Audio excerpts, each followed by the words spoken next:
Welcome to Sino-US Observation. Here, you can learn about the hot events between China and the US. If you are interested, don't forget to follow our channel. Both war and plague are the great enemies of mankind, because no matter how the actual situation of a war evolves and how mankind overcomes the plague, in the end mankind will pay a huge price. From a rational point of view, this truth is not difficult to understand.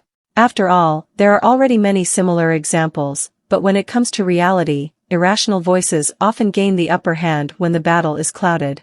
People seem to have completely forgotten that there is no room for jokes in a war, nor can it withstand irrational temptations.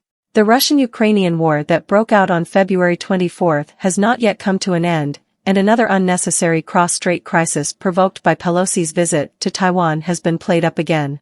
People can't help but ask, has China and the US really come to a showdown? Why is the Taiwan Strait being coerced by Pelosi to the brink of conflict and even war?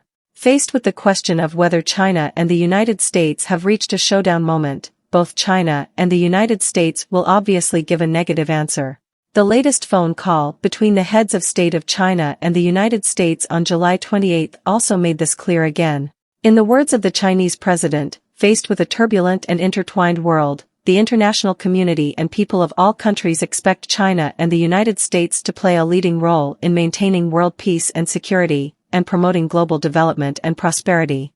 This is the responsibility of the two major powers, China and the United States.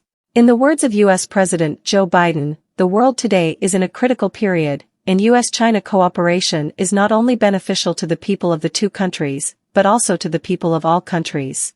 The U.S. side hopes to maintain smooth dialogue with the Chinese side, enhance mutual understanding, and avoid misunderstandings and misjudgments, seeking to cooperate in areas where interests intersect, while properly managing differences. In addition to the head of state, all parties in China and the United States have been emphasizing for days that China and the United States should not be led by the nose of the irrational Pelosi, and should not be completely torn apart because of this. For example, former U.S. government officials Graham and Zach Cooper jointly wrote in the New York Times that there is no need for war between the United States and China and called for Washington and Beijing must stop the escalation of the situation and address their respective concerns. And the red line is clearly communicated to each other. In addition, the article had to admit at the end, we are sleepwalking into a crisis. Another example is that Chinese experts also analyzed in interviews with the media the domestic political struggle in the United States is very complicated. There is no need to overturn the entire chessboard between China and the United States because of a chess piece made by a Speaker of the House of Representatives. Pelosi's visit to Taiwan has not yet reached the time of the complete showdown between China and the United States. Although China and the United States have not reached the moment of showdown, and they should not have been dragged by Pelosi from the beginning to today's daggers, but after this stress test and extreme challenges, China-US relations will undergo irreversible changes, and the Taiwan Strait will undergo irreversible changes. Even if the situation landed smoothly, in fact, as Gracie and Zach Cooper said, they are sleepwalking toward crisis, and the status quo that all parties hope to maintain will be gone forever. On the one hand, although the guardrail between China and the United States on the Taiwan Strait issue is still in name, because the three Sino-US joint communiques still exist, and the One China principle is still the political foundation of China-US relations, the United States has long pursued the Taiwan issue. Strategic ambiguity. After this strategic confusion, there is no room for further ambiguity, and China has already told the United States one thing to do another and throw away illusions. During the video meeting between the heads of China and the United States on November 16, 2021, Biden once stated that the United States does not seek to change China's system, does not seek to oppose China by strengthening alliances, and has no intention of conflict with China. The U.S. government is committed to pursuing a long-term and consistent one. China's policy does not support Taiwan independence, and hopes that the Taiwan Strait region will maintain peace and stability. At that time, the President of the People's Republic of China once said, China pays attention to what it says and what it does. I hope the U.S. side will implement its statement of not fighting a new Cold War. After Pelosi's visit to the Taiwan, China obviously has no illusions, and the strategic ambiguity between China and the United States on the Taiwan issue will have to move towards the strategy is clear. Once you move from vagueness to clarity, conflict is inevitable. Kevin Rudd, the global chairman and CEO of Asia Society and the 26th Prime Minister of Australia, said bluntly that the political and diplomatic insulation between China and the United States has been stripped.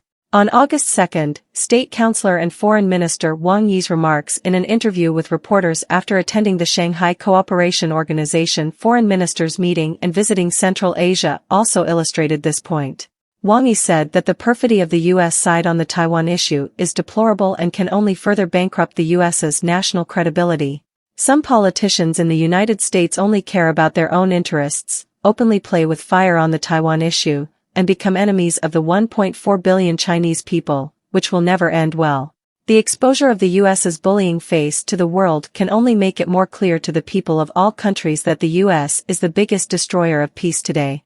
On the other hand, even if Pelosi's visit to Taiwan will not directly provoke a war across the Taiwan Strait, the status quo across the Taiwan Strait will be gone forever, and this incident will further force Beijing's determination and will to accelerate the reunification of Taiwan.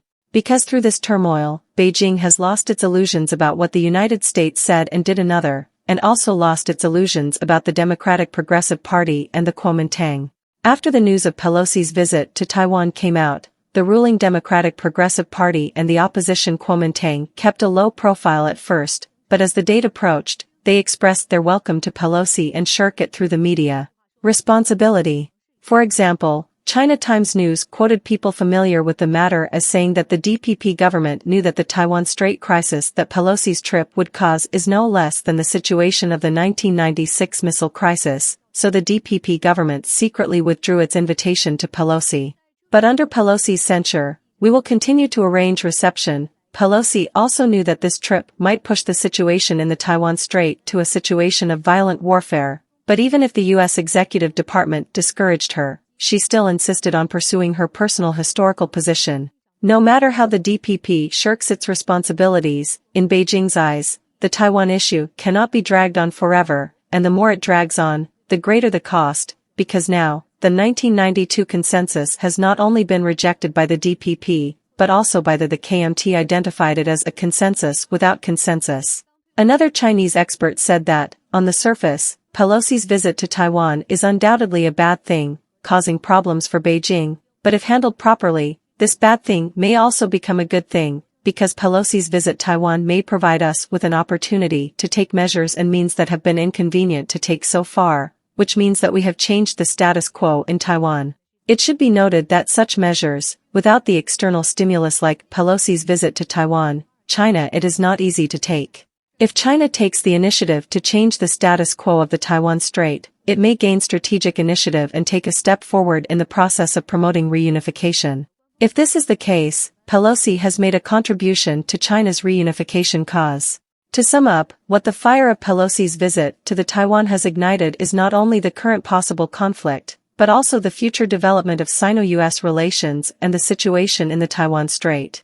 For both China and the United States, the challenge of how to effectively manage differences and avoid falling into the Thucydides trap of great power conflict, and let the final showdown turn into a war, has become a self-fulfilling prophecy, and the challenge has just begun.